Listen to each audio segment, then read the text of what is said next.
câu nói không giống một người mẹ. Xin chào quý vị và các bạn đang theo dõi kênh Hồ sơ bi kịch. Trong câu chuyện này, thứ gây tranh cãi nhất không chỉ là việc Vu Mông Lung rời khỏi thế giới này như thế nào, mà còn là cách mọi thứ được mô tả, được định nghĩa và được yêu cầu phải khép lại. Chỉ trong vài dòng chữ ngắn ngủi, người ta đã nhìn thấy một điều rất lạ. Quá trật tự, quá chính xác, quá bình tĩnh, đến mức không còn giống nỗi đau của một người vừa mất đi đứa con duy nhất của mình. Một bản tuyên bố được cho là của mẹ nạn nhân, và từ chính câu chữ trong bản tuyên bố ấy, người nói đặt ra một nghi vấn rất nặng, rằng đôi khi, thứ đáng sợ nhất không phải là một cái chết bất thường, mà là tốc độ mà người ta muốn kết luận nó. Một người mẹ thật sự, sau cú sốc như vậy, liệu có thể viết ra những câu chữ gọn ghẽ, hoàn chỉnh, mang tính định tính mạnh đến thế không? Liệu một trái tim vừa bị xé nát có mở đầu bằng sự bình tĩnh, có lặp lại nguyên nhân đã được thông báo, có mong dư luận ngừng suy đoán sớm đến như vậy không? Hay đó là thứ ngôn ngữ đến từ một nơi khác, một nơi không có nước mắt, chỉ có mục tiêu chấm dứt câu chuyện? Và nếu điều bất thường nằm ngay trong lời tuyên bố ấy, thì toàn bộ vụ việc này có thể phải được nhìn lại từ đầu. Không phải để kết luận vội vàng, mà để đặt lại câu hỏi đúng chỗ. Ai đang nói? Người nào đang đau? Và ai là người thật sự cần mọi thứ im xuống? Bản tuyên bố được dùng để khép lại mọi thứ. Sau khi sự việc của Vu Mông Lung được công bố, dư luận nhanh chóng chia thành nhiều hướng. Một bên tin vào kết luận ban đầu, một bên đặt ra nghi vấn.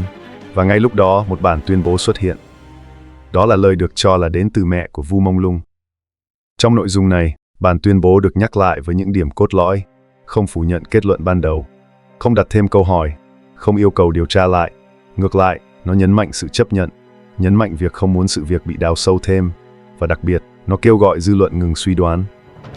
Nếu chỉ đọc lướt qua, đây là một phản ứng có vẻ hợp lý. Một người mẹ mất con, có thể không muốn nỗi đau bị xới lại, có thể muốn mọi thứ kết thúc càng sớm càng tốt, có thể muốn giữ lại chút yên tĩnh cuối cùng. Các câu trong bản tuyên bố được xây dựng rất rõ ràng, ngắn, dứt khoát, không có sự đứt gãy cảm xúc, không có những câu hỏi mang tính bản năng, không có sự hoang mang, không có dấu hiệu của một người đang tìm kiếm câu trả lời. Thay vào đó, toàn bộ văn bản mang một cấu trúc hoàn chỉnh, gần giống như một thông báo đã được chuẩn bị trước. Đặc biệt, có những đoạn mang tính định hướng, nhắc lại nguyên nhân, khẳng định không có yếu tố khác, và yêu cầu cộng đồng không tiếp tục lan truyền thông tin chưa xác thực. Ở đây, một chi tiết bắt đầu trở nên quan trọng. Một người trong trạng thái mất mát đột ngột, liệu có khả năng xây dựng một thông điệp mang tính kiểm soát dư luận như vậy không? Hay đây là dạng ngôn ngữ thường xuất hiện trong các văn bản chính thức, nơi mục tiêu không phải là bộc lộ cảm xúc, mà là định hình cách người khác hiểu về sự việc? Một sự bình tĩnh không tự nhiên. Khi bản tuyên bố được đặt dưới góc nhìn phân tích, vấn đề không còn nằm ở nội dung bề mặt, mà nằm ở cấu trúc cảm xúc bên trong nó. Một người mẹ vừa mất con, trong hoàn cảnh đột ngột, thường sẽ không bắt đầu bằng sự rõ ràng. Họ không viết mạch lạc, không kiểm soát câu chữ, không giữ được nhịp điệu đều đặn. Thay vào đó, phản ứng thường thấy là đứt đoạn, lặp lại, mâu thuẫn, và đôi khi là những câu hỏi không có lời đáp. Nhưng trong trường hợp này, mọi thứ lại đi theo hướng ngược lại. Các câu được sắp xếp liền mạch, không có dấu hiệu của sự ngắt quãng, không có từ ngữ cảm tính mạnh, không có sự bộc phát. Toàn bộ văn bản giữ một giọng điệu ổn định từ đầu đến cuối, giống như được kiểm soát. Không có câu hỏi nào được đặt ra, không có sự truy tìm nguyên nhân sâu hơn, không có biểu hiện của việc muốn biết chuyện gì thực sự đã xảy ra. Trong khi đó, đây lại là phản ứng bản năng của hầu hết các trường hợp tương tự. Thay vì hỏi tại sao, bản tuyên bố đi thẳng đến chấp nhận. Thay vì giữ lại khoảng trống cho khả năng khác, nó khép lại bằng một kết luận đã được định hình. Điều này tạo ra một mâu thuẫn. Nếu đây là cảm xúc thật, thì nó quá ổn định so với trạng thái tâm lý bình thường. Nếu đây là một văn bản được chuẩn bị, thì sự ổn định đó lại trở nên dễ hiểu hơn. Một chi tiết khác cũng được nhắc đến. Cách sử dụng từ ngữ. Các cụm từ mang tính trung tính, tránh né cảm xúc cực đoan, không có sự chỉ trích, không có sự oán trách, không có bất kỳ dấu hiệu nào cho thấy người viết đang chống lại điều gì đó. Ngược lại, toàn bộ thông điệp hướng đến việc giữ trật tự, giữ sự yên lặng, và giữ mọi thứ trong một khuôn khổ nhất định. Ai được lợi từ sự im lặng này?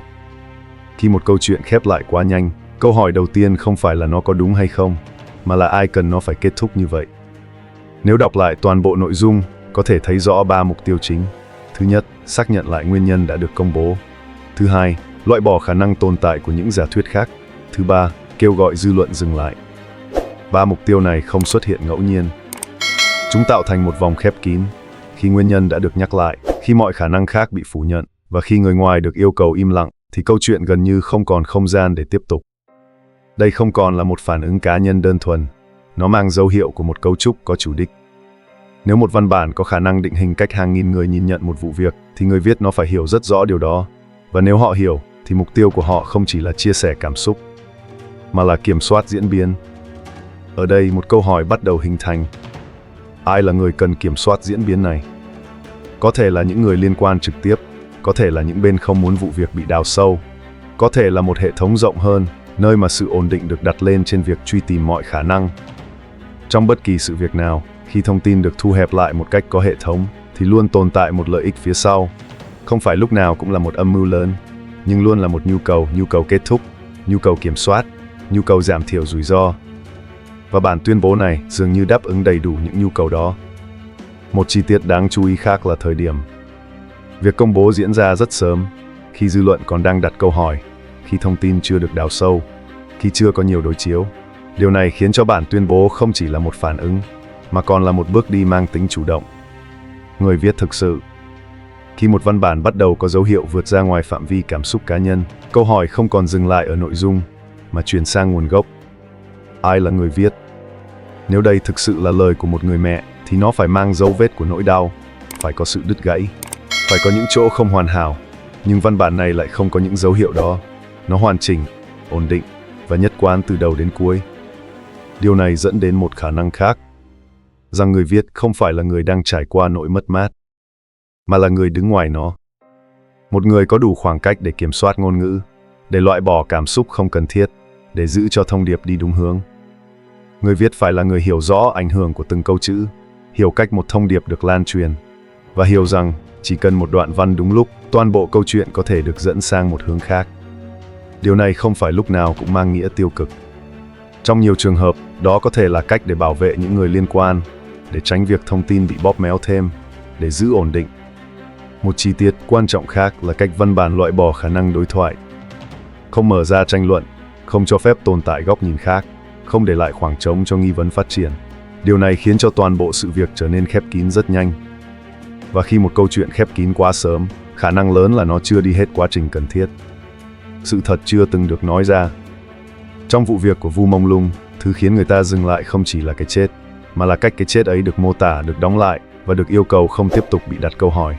Một bản tuyên bố xuất hiện đúng lúc, đủ rõ ràng, đủ dứt khoát và đủ để khiến nhiều người tin rằng mọi thứ đã kết thúc. Nhưng nếu nhìn lại toàn bộ những gì đã phân tích, một khoảng trống vẫn tồn tại.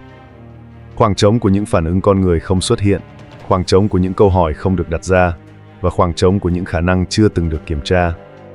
Nếu một đoạn văn có thể làm thay đổi cách hàng nghìn người nhìn nhận một vụ việc, thì nó không còn là một đoạn văn đơn thuần. Nó là một công cụ, và như mọi công cụ khác, giá trị của nó phụ thuộc vào người sử dụng. Trong hồ sơ này, người sử dụng đó vẫn chưa được xác định, và có thể sẽ không bao giờ được xác định. Sự thật không phải lúc nào cũng biến mất. Đôi khi nó vẫn ở đó, chỉ là được viết lại theo một cách khiến không ai còn muốn tìm kiếm nó nữa. Nếu bạn muốn tiếp tục theo dõi những hồ sơ có thật, nơi mà từng chi tiết nhỏ có thể thay đổi toàn bộ câu chuyện, hãy đăng ký kênh Hồ sơ bi kịch và để lại bình luận của bạn về nhận định trong vụ việc này.